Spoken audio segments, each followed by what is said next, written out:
आज के इस क्लास में हम कक्षा 7 के विज्ञान से अध्याय 6 बतलाएंगे और इसका नाम है पौधों में पोषण। तो इसके सभी प्रश्न एवं उत्तर को हम बतलाएंगे। तो आप लोग वीडियो को शुरू से लेके अंत तक देखिए और चैनल पे नहीं तो चैनल को सब्सक्राइब करके घंटी को बजा दीजिए। तो चलिए अब हम प्रश्न की ओर बढ़ते हैं।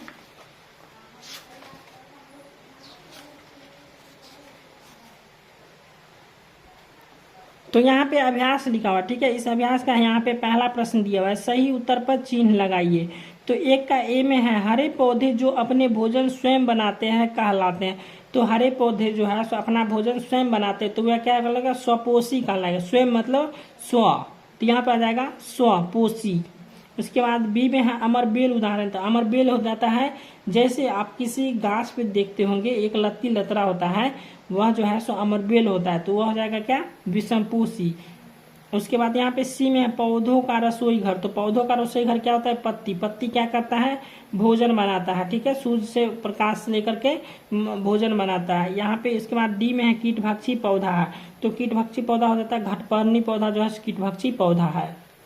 दूसरा प्रश्न है निम्न कथनों में सत्य असत्य कथनों का चयन कीजिए। तो यहाँ पे 2 का ए नंबर प्रश्न है, प्रकाश संश्लेषण में सौर ऊर्जा का रासायनिक ऊर्जा में रूपांतरण होता है। तो प्रकाश संश्लेषण जब होता है तो सौर ऊर्जा क्या करता है? सौर ऊर्जा से जब हम किसी को सौर ऊर्जा यानी कि जैसे सूर्य प्लेट हुआ, यानी उससे क्या करते हैं? उससे हम ऊर्जा प्राप्त करते हैं, तभी तो बैटरी चार्ज होता है। तो यहाँ पर हो जाएगा सत्य।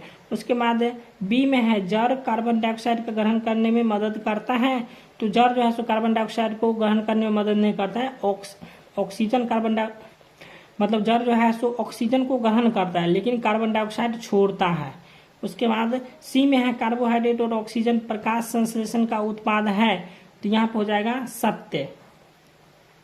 उसके बाद डी में है सभी जीव अपने पोषण के लिए हरे पौधे पर निर्भर करते हैं। तो सभी जीव अपने पोषण के लिए जो है हरे पौधे पर निर्भर रहते हैं, ठीक है। यहाँ पर हो जाएगा सत्य। उसके बाद 3 में है कॉलम ए के शब्दों का मिलान कॉलम बी से कीजिए। तो यहाँ पे 1 का ए में दिया हुआ है नाइट्रोजन। तो नाइट्रोजन हो जाएगा जीवाणु। उसके बाद 2 में है रंध्र। तो रंध्र का हो जाएगा पत्ती। पत्ती में पाया जाता है रंध्र। उसके बाद 3 नंबर, यहाँ पे 3 नंबर में क्लोरोफिल। तो क्लोरोफिल क्या हो जाता है? कार्बन डाइऑक्साइड हो जाएगा क्लोरोफिल का। उसके बाद 4 नंबर में मशरूम। मशरूम होता है मृत जीवी। उसके बाद 5 में है जंतु। तो जंतु हो जाएगा विषमपोषी। चौथा प्रश्न है निम्न कथनों के लिए एक शब्द बताइए। तो 4 का 1 में हो जाएगा पत्तियों में पाया जाने वाला हरा वर्ण क्या कहलाता है? क्लोरोफिल या पर्णहरित कहलाता है। उसके बाद 2 में है जो अपने पोषण के लिए दूसरे पौधे पर जीवों पर निर्भर करते हैं उसे हम क्या कहते हैं? परजीवी कहते हैं। उसके बाद 3 में है ऐसा संबंध जिसमें 2 जीव आपस में एक दूसरे से सहयोग करते हैं वह कहलाता है सहजीवी। यहाँ पे 5वां प्रश्न दिया हुआ है जीवों में पोषण की आवश्यकता क्यों होती है। तो इसका उत्तर हम लिखेंगे कि जीवों को जैविक क्रियाओं की पूर्ति करने के लिए पोषण की आवश्यकता होती है। पोषण द्वारा जो है सो ऊर्जा प्राप्त कर वे शरीर को वृद्धि करते हैं और कोशिकाओं एवं ऊतकों के टूट फूट के जो है सो मरम्मत करने के लिए भी पोषण की आवश्यकता होती है। तो जीवों में पोषण की आवश्यकता क्यों होती है? कि जीवों को जो है सो जैविक क्रियाओं को पूर्ति करने के लिए पोषण की आवश्यकता होती है और पोषण द्वारा ऊर्जा प्राप्त करते हैं, वे शरीर को वृद्धि करते हैं। वृद्धि मतलब और कोशिकाओं एवं ऊतकों को टूटे फूटे मरम्मत को करने के लिए जो है पोषण की आवश्यकता होती है। उसके बाद 6ठा प्रश्न है हरे पौधे में खाद्य संश्लेषण प्रक्रिया का वर्णन कीजिए। तो इसका उत्तर हम लिखेंगे कि हरे पौधों बाहर से भोजन के कच्चे पदार्थों का शोषण करते हैं और पानी तथा अकार्बनिक लवण भूमि से और कार्बन डाइऑक्साइड हवा से प्राप्त करते हैं, ठीक है। और पर्णहरित तथा सूर्य के प्रकाश की सहायता से मुख्यतः पत्ती में जो है कार्बनिक खाद्य पदार्थ तैयार करते हैं और हरे पौधे में इसी प्रक्रिया को जो है सो खाद्य संश्लेषण होता है। इसी प्रक्रिया से क्या होता है? खाद्य संश्लेषण होता है। उसके बाद 7वां प्रश्न है कैसे प्रदर्शित करेंगे कि प्रकाश संश्लेषण के लिए सूर्य का प्रकाश अनिवार्य है। तो इसका उत्तर हम लिखेंगे कि प्रकाश संश्लेषण के लिए क्लोरोफिल सूर्य का प्रकाश, उसके बाद यहाँ पे कॉमा लगाया हुआ, ठीक है, यहाँ पे भी कॉमा लगाया हुआ है, और कार्बन डाइऑक्साइड और जल की आवश्यकता होती है। हरी पत्ती वाले पौधे को यदि बंद कमरे में रख दिया जाए तो वहाँ पौधों का क्लोरोफिल, कार्बन डाइऑक्साइड, जल तो मिलेगा। पौधों को क्या मिलेगा? वहाँ क्लोरोफिल, कार्बन डाइऑक्साइड तथा जल तो मिलेगा, लेकिन सूर्य का प्रकाश नहीं मिलेगा। और इससे सिद्ध होता है कि प्रकाश संश्लेषण के लिए अन्य पदार्थों के साथ सूर्य का प्रकाश भी मिलना अनिवार्य है, नहीं तो सूर्य का प्रकाश नहीं मिलेगा तो प्रकाश संश्लेषण पौधे में नहीं होगा।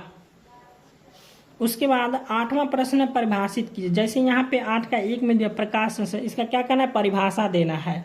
तो चलिए इसको हम बदला देते हैं। तो यहाँ पे 1 में है प्रकाश संश्लेषण, तो इसको हम इस प्रकार से लिखेंगे क्लोरोफिल, क्लोरोफिल यहाँ पे लगा देंगे कॉमा, उसके बाद हो जाएगा कार्बन डाइऑक्साइड तथा जल का उपयोग कर पौधों अपना भोजन बनाते हैं और इसी प्रक्रिया को हम प्रकाश संश्लेषण कहते हैं।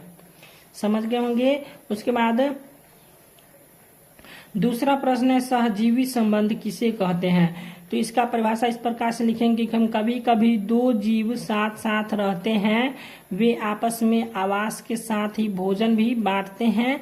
जैसे लाइकेन, यहाँ पे लिखा हुआ है लाइकेन में सेमेल और जो है सो कवक के बीच ऐसा ही संबंध है, तो ये एक दूसरे को लाभ पहुंचाते हैं और इसी प्रक्रिया को सहजीवी संबंध कहते हैं। उसके बाद तीसरा प्रश्न है परजीवी। तो यहाँ पे परजीवी का परिभाषा देना है, तो हम लिखेंगे अमरबेल जिस पौधे से अपना, यहाँ पे लिखा हुआ अमरबेल जिस पौधे से अपना भोजन प्राप्त करते हैं उसका परजीवी कहलाता है, और इससे केवल अमरबेल को ही लाभ होता है और जिस पौधे से परजीवी भोजन प्राप्त करता है उन्हें हानि होता है। उसके बाद चौथा है मृतजीवी। जैसे यहाँ पे लिखा है कुकुरमुत्ता, गोबर छत्ता, जो कवक या फंजाई कहलाते हैं, इसमें न क्लोरोफिल होते हैं और न ये भोजन बनाते। ये मृत या सरीगरी वस्तुओं में एक विशेष प्रक्रिया द्वारा अपना भोजन प्राप्त करते हैं। इन्हीं को जो है हम कहते हैं मृतजीवी कहते हैं। ठीक है, देख लीजिए यहाँ पे लिखा हुआ है, इन्हीं को क्या कहते हैं? मृतजीवी कहा जाता है या कहते हैं। उसके बाद 9वां प्रश्न है मिट्टी में पोषक तत्वों की पुनः पूर्ति कैसे होती है? ठीक है, यहाँ पे ये प्रश्न है मिट्टी में पोषक तत्वों की पुनः पूर्ति कैसे होती है? तो इसका उत्तर हम लिखेंगे कि खेतों में बोए गए पौधों से जो मिट्टी से जो है सो खनिज लवण और पोषक तत्वों का अवशोषण करते हैं। जैसे यहाँ पे लिखा हुआ है खेतों में बोए गए पौधे से क्या करते हैं? मिट्टी से खनिज लवण पोषक तत्वों का अवशोषण करते हैं, और जैसे जैसे ये वृद्धि करते हैं वैसे वैसे इनकी उन तत्वों की आवश्यकता बढ़ती जाती है और मिट्टी में इन पोषक तत्वों की मात्रा घटती जाती है, और इन पोषक तत्वों को पूरा करने के लिए खेतों में उर्वरक यानी कि खाद देना पड़ता है और खेत में पोषक तत्वों की पुनः पूर्ति हो जाती है। तो वीडियो अच्छा लगा हो तो वीडियो को लाइक कीजिएगा और चैनल को सब्सक्राइब कीजिएगा।